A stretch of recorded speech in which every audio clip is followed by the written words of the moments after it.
I have never platinumed a Lego game, but today that changes as we go for the Platinum Trophy in Lego The Hobbit. This game has a brilliant story for us to play through. It covers the first two films from the legendary movie trilogy, so if you haven't seen either of those, then this game will certainly give you a taste for them as well. 40 trophies for us to collect today, 27 bronze, 8 silver, and 4 gold for trophy number 40, the Platinum. We begin this Platinum at stage 1. Simply jump in and complete the story mode. This consists of 16 chapters. Each of those chapters hold a story trophy behind them. Let's paint you a picture then for chapter 1. This shows the dwarf army living their best lives, covered with rubies, gold, Lego bricks, and the most desirable treasure of them all, the Arkenstone. This is all in their kingdom known as Erebor. But all of this would be ripped away from them as they were conquered by a fire-breathing dragon known as Smaug. He decimates the kingdom and takes it all for his own. This forces out the dwarves from their much beloved home of Erebor. They cry for the help of the elven army they overlook, but won't risk the health or lives of their people. This is something Thorin will never forget. Chapter 1 complete and our first trophy earned. Chapter 2 sees us many years into the future with legendary wizard Gandalf. He shows up on the doorstep of a very confused and nervous hobbit. Enter Bilbo Baggins. Up until this point, he lives a very secluded and quiet life. Gandalf knows this is all about to change, as the dwarves arrive one by one for a feast where Bilbo will thereafter be told by Gandalf and the dwarves that he is their hand-picked thief to help recapture Erebor. After waking up from his collapse, Bilbo realises this adventure just can't be missed. He and Gandalf catch up to the gang, and them and the dwarves are heading for Erebor. Day falls to night, and we are told a story from the past. We are shown a war like no other between the orcs and the dwarves. This is where Thorin shows why he is the leader of the group, and potentially someday king of Erebor. He cuts off the arm of Azog, the Power Orc, and he believes this killed him from long ago. But Gandalf knows much better. Azog is still alive. Here we complete this chapter, and it ends with another trophy.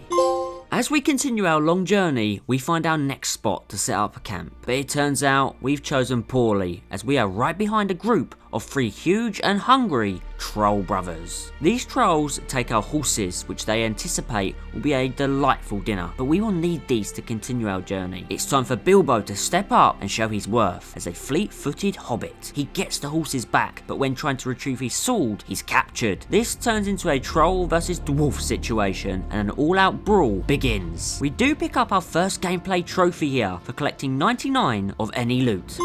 And we eventually fight through and escape this tangle. That's thanks to the power of Gandalf, as he turns these trolls to stone by letting there be light, ending another chapter for another trophy. We then smash into a cave nearby, finding some old elven treasures and weaponry. Bilbo can't believe his eyes. With a new weapon in his hands, he knows he's got something to protect him. Then on our exit through the weeds, we meet another wizard known as Prendergast. He warns the group of an ancient horror that is still alive, one that summons spirits of the dead living in the old fortress. The necromancer is alive and coming with the orcs. We outrun the orcs with Prendergast's Rustabel rabbits. We then fight away any remaining orcs before rushing down a cave. We think we've escaped and survived, and we have with a little help from the elves, much to Thorin's displeasure, as he still holds an ancient grudge. But we hold another trophy. Following this, we head back to the elves' headquarters in Rivendell. Meanwhile, Azog the Power Orc is becoming ever more hungry for the head of Thorin, and eventually the elves are able to explain to us the scripture on our map. We must be in a certain place at a certain time that will enable us to unlock the hidden door to Erebor. Now with this information, Thorin is in no mood to wait around in the Elven Palace. He and the dwarves head off into the rough weather, and the rocky mountain becomes slippery and dangerous. No surprise at all there, because they realise this is no mountain, it's a moving rock giant. A fight between 2 rock giants breaks out, and the dwarves are in danger. They're grabbing on for their lives, and Thorin once again shows his nature to become king as he saves Bilbo from imminent death. This is another chapter complete and another trophy earned. The dwarves then find some shelter, or so they thought again, as the unsteady ground plummets them down into the worst place possible. They are in the goblins' cave, with thousands of them and their giant leader. Bilbo, scared to Lego brick and bone, tries to back off, but he plummets himself further to the very depths. This is where he meets something or someone very precious. He is in the presence of Gollum, a twisted and demented soul. We do as Gollum asks to save ourselves at first, and then in a moment of frustration from Gollum, he drops a prized possession, the One Ring. This is swiftly picked up by Bilbo and hidden away, but eventually Gollum knows something is missing and he accuses Bilbo of stealing. This begins a frightful chase. Meanwhile, above us, the dwarves are fighting off an entire army, and after some difficulty, we take out them and their leader, the Great Goblin. But back to Bilbo, as he is struggling to escape the grasps of Gollum. That is until the One Ring shows its very nature and power. Bilbo is now no longer visible, and this allows him to make an impromptu escape. Sorry, my precious, but I need this next trophy. You'd think the pressure might ease up a little. It doesn't. The group are making some tracks through the woods, as they are then found and hunted by Azog, the Defiler, the Power Orc, and all of his goons. We race away through day and into the night. A showdown between Azog and Thorin is inevitable, and not even climbing the highest trees above the mountains would help us to escape, as we would fall from grace, and it looks all inevitable that Thorin and his arch enemy are about to take battle. Azog has his chance. That is until the dwarves are saved, and this ends a fantastic chapter. Following such bravery shown by Bilbo, he is finally embraced as one of the group by Thorin. As the pair overlook Erebor, we are now closer to our destination than ever, where we expect a long-past dragon to be residing. But I have news for you. Smaug is alive. On our continued journey, we are once again caught up in a chase, this time with an encounter with an angered great black bear who is chasing us down. Eventually, we find some safety and some shelter, and in the end, it turns out the bear was just Bjorn, a skin changer. He is friendly, not foe. Our next pass through is the Spider Caves. This presents a huge threat to the group, but with Bilbo's One Ring, we manage to navigate it before requiring the help from the elves. Although, after helping us, they take us back to Rivendell and lock us up for running away. It's not long after we devise a plan to escape yet again, this time through the lake, but this plan breaks down and we have to fight through an onrush of orcs. This is where our next gameplay trophy pops. This is for getting 50 buddy up attacks. We do this by connecting two characters together and taking down some of the enemies as a duo. And eventually we escape Rivendell. This is successful, and so is the chapter. We find ourselves a boat and head into Lake Town, collecting some fish so we can act as fishermen. While in Lake Town, Killy falls ill after earlier being struck by a poisoned arrow, but the dwarves find the necessary medicine to help him get better. Azog sends in one of his goons, known as Bolg, but thankfully the elves are here again, this time to assist us and keep the orc threat at bay. By this stage, you'll notice Gandalf is no longer with us. He's gone off with Prendergast. They have decided to check out the old caves and abandoned fortress. This is where they confirm the Dark Presence has returned. Sauron is back. He captures Gandalf the Great, while Prendergast makes a lucky escape. At this stage, the dwarves are unaware of the pending danger, as they are on the doorstep of Erebor. Now, during the game, you have the opportunity to build and complete Lego sets. By doing these builds fast and accurately, you can earn a large amount of Lego studs. If you can get 150,000 total, this nets you the Master Builder trophy. Finally, we reach the door of Erebor. Thorin becomes frustrated as he feels the elves have lied to him about being at the door at a certain time, but Bilbo's patience pays off as he unlocks the hidden door. After many years, the dwarves can re-enter their true home. But it's not long until they realise the dragon, Smaug, is alive and kicking. Bilbo, with the useful One Ring, manages to dance his way around Smaug for a little while and nearly gets his hands on the Arkenstone. But a fight breaks out between Smaug and the dwarves. They have to devise a plan to stop Smaug from burning them to crisp. So they use his own fire against him as he melts the gold that then covers him and melts him in the very spot he stands. Smaug is captured in gold. Or so he thought, as he bursts out of the golden shell and on his exit from the castle promises to rain terror down on all beneath him.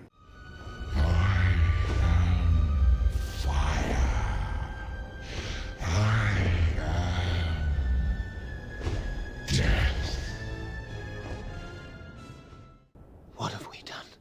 This ends an unbelievable story for the first 2 films. But now it's time for stage 2, the open world grind and cleanup. And oh boy, this grind is hefty. Firstly, I complete the game's bonus level. You play as a rock giant and all you have to do is tear up all of the village below you for 1 million studs in the allotted time. Next up, I chose Bofor out of the character selection screen. You'll need him for his pickaxe tool. In the open world, you'll find rocks all over the game to mine and gain useful materials like metals, golds and gems. And the mini game that you have to play is with a timed arrow. You'll need to get this in the perfect connection section, which is the coloured bar. This gives you more studs and materials. Doing this so perfectly 50 times pops another trophy. Now we switch over to Gandalf, one of my favourite characters in the game. You can use his staff to great effect by charging it up before letting it go for a powerful stun ability. I found doing this during the large scale battles the easiest way for the trophy, and doing it 50 times nabs you a bronze. 2 simple trophies back to back here. Firstly, picking Bjorn from the character selection screen and using his ability to turn him from man to black bear. Then head to Lake Town, go into the character creation suite and make any random LEGO character you want. Now the next 4 trophies are grind hell, because unless you follow the story mode guide first time out or have eagle eyes for collectibles, you'll likely need to run through at least most of or all of the story missions again for cleanup. This is because each level has its own 100% Master Burglar stud threshold, basically meaning you need to collect all the studs available in that level by destroying everything you see. That will then fill up a bar, and each level has its own certain stud requirements to fill that bar. Now I wish I knew this at the start, because you're best off doing the cleanup later. You should first of all go and collect the game's red bricks. These give you a stud bonus increase, making this trophy 10 times faster and easier. Now that is a pro tip from an amateur trophy hunter. Don't suffer like I did. Alongside the previous trophy, in each level we also need to find all of the hidden collectible treasure items. Some of these are required for the game's random quest givers anyway. You can find these in the open world, but you'll have to return to the story mode to get the treasure items. And they aren't too easy to find. We will need a guide for this one, but finally I put in a grind, found the guide and got all 64 for another trophy. For this trophy, I will need to now find the game's schematics. Now these are letters that give us instructions on how to build certain tools. Some of these letters are found in the story and others in the open world. Finding all 32 of these schematics gives us a shiny silver. The ever-increasing grind is now wearing me thin, as again, for this trophy I need to go back to the story mode and find in each level the hidden collectible mini-kits. In total there are 160 of these, mostly hidden behind puzzles and secret chapter areas, and they aren't obvious or easy to find. A guide was required for me again to get this trophy. And you would think after the last few trophies being done, the grind would be over and I could have some fun with this game again. But no, the grind continues. Because now we need to collect all of the mithril bricks, and there are 250 of these. You can get 90 of them by 100% completing each level in the story mode, but the rest will need to be collected by finding them in the open world, majority of which are done by completing random quests for characters in the open world. This will take you some time to do. Eventually you'll get it done, have 250 mithril bricks and get another trophy. If it wasn't already obvious, this Platinum experience went from awesome to awful, but thankfully now we have 250 mithril bricks, we have enough to forge all of the mithril treasure items. This is done in a timed button press mini game. Once this is complete and you have forged all of those items, you have another trophy in the bag. Now for one of the longest trophies in the game, completing all of the open world side missions, better known as quests. This is so long just because of the sheer volume added to the game, and these quests go from helping characters from one area to another, through some orc attacks, or sometimes just harvesting certain loot. Either way, it's a long and tedious grind, something I've said far too often post story completion, but get this one done and you'll get yourself yet another trophy. Next is a miscellaneous action, by picking up Thorin from the character selection menu and picking the already forged mithril mushroom crown. Once you've done that, place it simply upon his head for another trophy. Now throughout the game, you'll have a total of 97 characters to unlock. Some of these characters are required to access different areas throughout the story and for its collectibles. Thankfully, 43 of the characters are unlocked naturally through story progression, but the remaining characters are only unlocked by completing the open world quests, which then after you can purchase these characters using a set price of Lego studs. And after some time and some work, you can collect all 97 and at the same time earning 100% completion for a double trophy pot. We are in touching distance now of the platinum. One final push and it's mine. And for our next trophy, we go back to the mithril bricks. We need to forge the items perfectly. This is done by getting the timing accurate on the minigame. Going back to the ones that I missed, getting it accurate gets me this trophy.